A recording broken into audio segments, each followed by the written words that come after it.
my thought process about writing is it's the closest way for you to talk to God. Yes.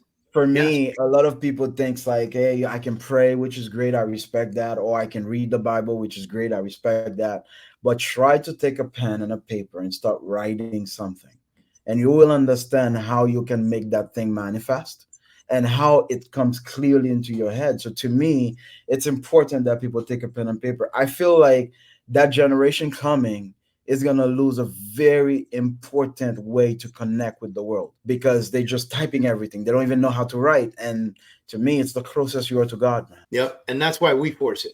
Like, Yeah. if we do it, we force it, we require it. You'll see here, I got my whiteboard. This is my favorite thing in the world right now. Like like a child with this. Like I feel like I'm 6 years old and I just got Voltron, right? Like this is it.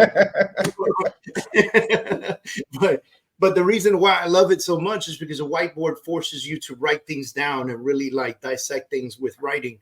And you're right. It's writing creates endorphins that enhance the brain, that make it stronger, brighter, understandably. If you hear something positive, write that down, right? Don't try to remember it. Your brain's going to eject 70,000 things per second, right? Sure. Like literally, there's so much happening around you that your brain ejects 70,000 things per second. But when you write something down, it finds its way to creating a semi-personal stamp in your head. And then if you massively focus on it, it becomes a permanent stamp in your head, manifesting thereof, you know? No, I'm a very big fan of writing. I tell everybody, and it's great that actually my daughter inherited that. So she's handwriting everything, and I love that about her. So yes, Oh, that's awesome. How old is she? for 15 now, going on 15 16 now. soon. Good for Yep. you, man. Oh, she Good for thinks it's you. 65. Good for you, man. What are her goals, man? What does she want to do? Right now, nobody knows. She's an artist, so it's just like she's all over the place, man. But I have a feeling I'm gonna end up having a lawyer. Oh, yeah? Yeah, that's my feeling. But again, she's an artist. She loves to draw. She writes a lot. I think right now, if I go get everything, she's probably on 9 books. Oh, wow. That's So she writes amazing. a lot. But Let me and ask, that makes let, her super smart. let me ask you this. With your kids, like, do you ever encourage them to look at your business as an opportunity for them to do it? Yes, she does, but she's not a big fan of. I Oh, don't see her as an entrepreneur yet, but I think it's too early for me to tell. It's a it is. little too early. Look, I became an entrepreneur later in life, right? Like, Yeah. we all have our path. And some people are not designed for it, by the way, which is Yeah. okay because we all need Yeah. lawyers. We all need lawyers. So let her do that if that's the way it's gonna go. And equally we all need artists, No, for sure. For you know, sure. because there'd be no beauty in the world without it. It's And for me, it's the most important thing for me right now is the connection with her. yeah, Because I have a testimony which is in my book, so I did write it so I can put it out there. Um I missed the first 6 years. I'm not gonna lie. Because of course, we are chasing the gold. We out there like spending from 6 in the morning to 11 o'clock at night, and I miss those. And I won't lie to you, she became a little bit out of it. And one day she was 11, yeah, about 11 years old. And then I was at a listing appointment and my phone kept ringing. So I answered my wife and she was like, the police are here. I'm like, what's going on?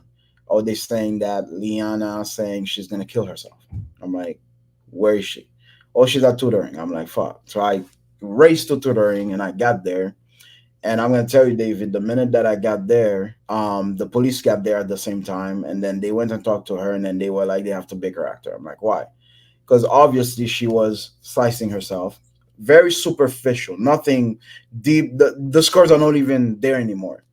But right. because of that, they have to do their jobs, which I understand. And at that point, I realized as a dad everything that I was missing because she's always having something long sleeve on. So to me, it's a style. It's cold in the house, but she had a purpose for it. And imagine that they put her in the car, and I'm driving behind the police officer, and while I'm on Pines Boulevard, my wife said, I forgot to turn off the stove. So Oh now my you God. imagine I have no idea where they're taking her and I have to go back. So I made the U turn. I went, she turned off the stove. And then now, of course, because of this business, we have a lot of friends. So I made a few calls. I found out where she's going. And then, boom, and they kept her for 4 days. Those were the worst days of my life. It's the first time we ever been apart, not able to see her. And I'm gonna tell you, from the minute she came out, I said I have to do things different. And the advice that I would give everybody as a dad, if you are one, I made one change in my life. I said every Sunday it's her day.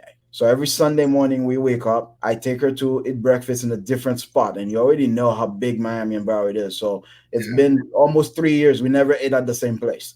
So, but it took me 3 months, man, of doing this before she even speak one word in the car. I did Wow. it for 3 months every Sunday. She gets in the car, never said one thing. And today, she's literally my best friend. Yeah. You know, It's that consistency in all relationships that we consistently miss out on, right?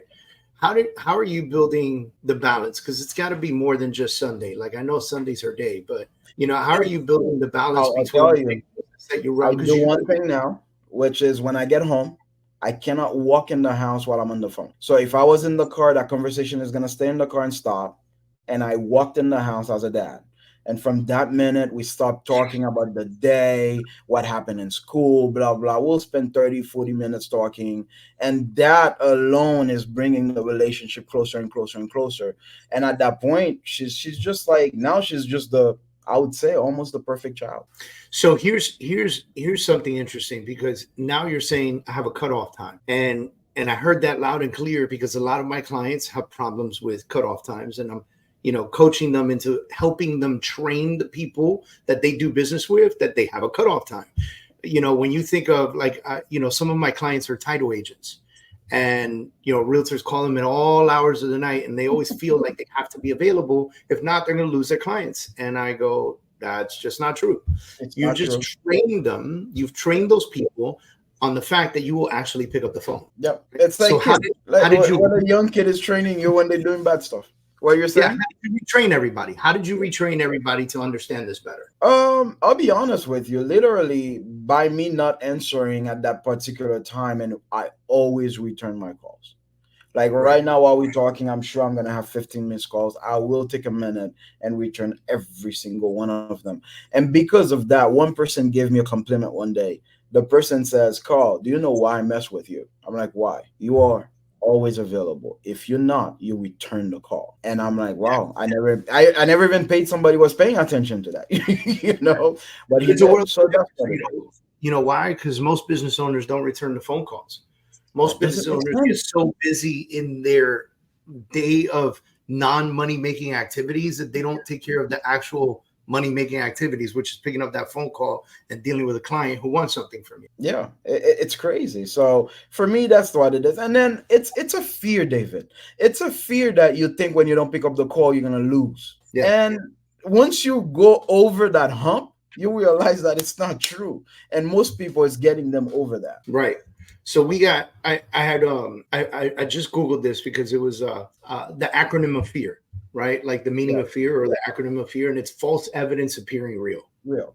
Yeah, yeah, It's us being afraid that the client's not going to like us anymore, and that it's just not reality, but we make it appear real enough to where we bow down and do everything else, and in turn end up hurting the people around us.